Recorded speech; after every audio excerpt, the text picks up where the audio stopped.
नमस्कार दोस्तों, welcome to my channel social सेवा।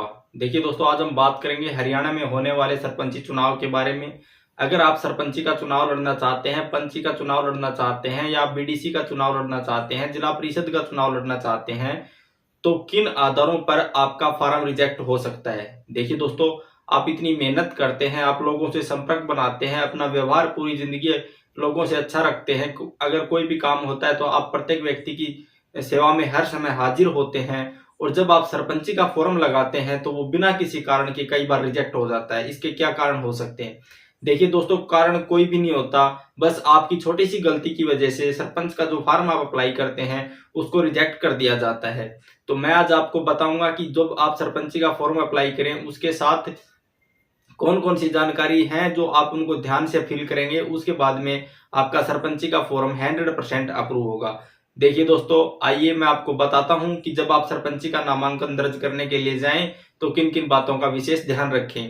तो देखिए दोस्तों, सबसे पहले है कि जब भी कोई एप्लीकेंट कोई भी सरपंची का फॉर्म अप्लाई करने के लिए जाता है तो उसको कम से कम 4 फॉर्म दिए जाते हैं, क्योंकि एक फॉर्म गलत होने पर दूसरा फॉर्म, अगर दूसरे में कोई गलती होती है तो तीसरा फॉर्म, अगर वो गलत करता है तो 4 फॉर्म उसको दिए जाते हैं।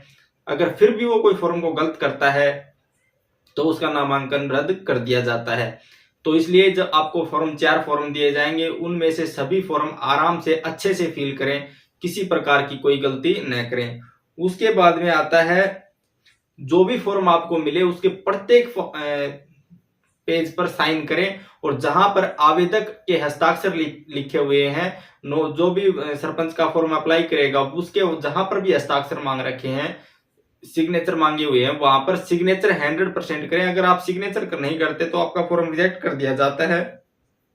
उसके बाद में आपकी जो उम्र है वो 21 वर्ष से कम नहीं होनी चाहिए। जो भी सरपंच पंच के लिए आवेदन करेगा, जो भी एप्लीकेंट होगा जो इसके लिए सरपंच पंच के लिए फॉर्म अप्लाई करेगा, उसकी कम से कम 21 वर्ष एज होगी, तभी वो फॉर्म अप्लाई कर सकता है, अन्यथा उसका फॉर्म रिजेक्ट कर दिया जाएगा।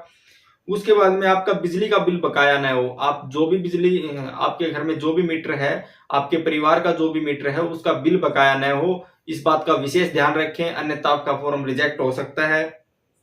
उसके बाद में 3 बैंक हैं जो कि आपके हरियाणा स्टेट के गवर्नमेंट के द्वारा वो चलाए जाते हैं। वो सहकारी बैंक होते हैं, जो हरियाणा सरकार के बैंक होते हैं, जैसे cooperative bank, land mortgage bank, और आपका जो गुड़गांव ग्रामीण बैंक, जिसे सर्व हरियाणा ग्रामीण बैंक कहते हैं ये। और एक कोई भी कृषि एग्रीकल्चर से संबंधित अगर कोई बैंक आपके पास है तो उसका महत्वपूर्ण इसमें 3 बैंक आते हैं, cooperative bank, land mortgage bank और सोसाइटी बैंक जिसे आप कहते हैं।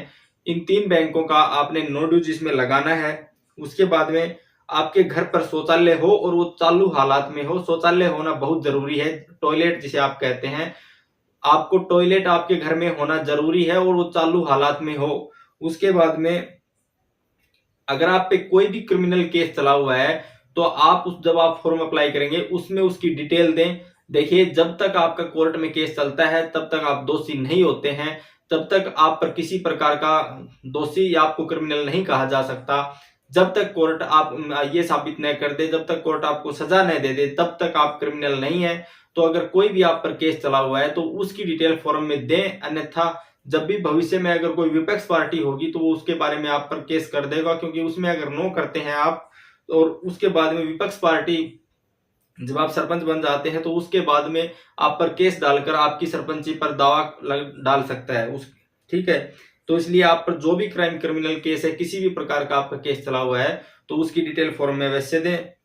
उसके बाद में जो भी इसमें आपको फॉर्म मिलेगा उसमें कोई ऐसी कंडीशन दे, वो कंडीशन आपको ध्यान से पूछना है। जो आपका फॉर्म अप्लाई करने के लिए अधिकारी कर्मचारी आए उससे पूछना कि कौन कौन सी कंडीशन है, कंप्लीट कंडीशन उससे पूछना। जो भी कंडीशन वो आपको बताए वो फिल करना। देखिए, उससे बोलना कि बाद में ऐसा न हो कि कोई फॉर्म रिजेक्ट हो जाए। जितनी भी कंडीशन आप प्लीज मुझे एक बार बताइए, मैं उनको फिल करके देता हूँ या वो डॉक्यूमेंट इसके साथ में देता हूँ।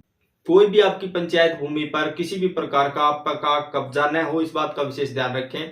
अगर आप किसी भी पंचायती भूमि पर कब्जा करते हैं तो आपका फॉर्म नामांकन रद्द किया जा सकता है।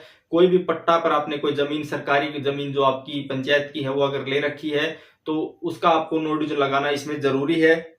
उसके बाद में आप किसी भी सरकारी सर्विस में न हो, जैसे कि कोई भी सर्विस न करते हो, कोई भी लोकल बॉडीज में, किसी भी स्थानीय प्राधिकरण में आप सर्विस में न हो, इस बात का विशेष ध्यान रखें। अगर आप कर्मचारी हैं, सर्विसमैन हैं, तो इस फॉर्म को अप्लाई नहीं कर सकते। उसके बाद में किसी भी प्रकार की ग्राम पंचायत की भूमि, श्यामलात भूमि, कोई भी पंचायत से संबंधित किसी प्रकार की भूमि है, कोई जोड़ वगैरह, उस पर का आपके पास कोई पट्टा न हो। अगर आप पट्टेदार हैं तो उसका नोटिस इसमें अवश्य लगाएं। किसी प्रकार का कोई आपका कब्जा नहीं होना चाहिए सरकारी भूमि के ऊपर।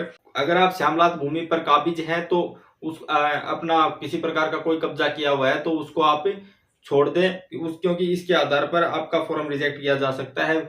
लेकिन इसमें विशेष बात ध्यान रखने वाली यह है कि दोस्तों, जब आप इस फॉर्म को अप्लाई करते हैं, कोई व्यक्ति आप पर किसी प्रकार का सरकारी भूमि का ऑब्जेक्शन लगाता है तो उसको साबित करना होगा कि इस व्यक्ति ने इस जमीन पर कब्जा किया हुआ है।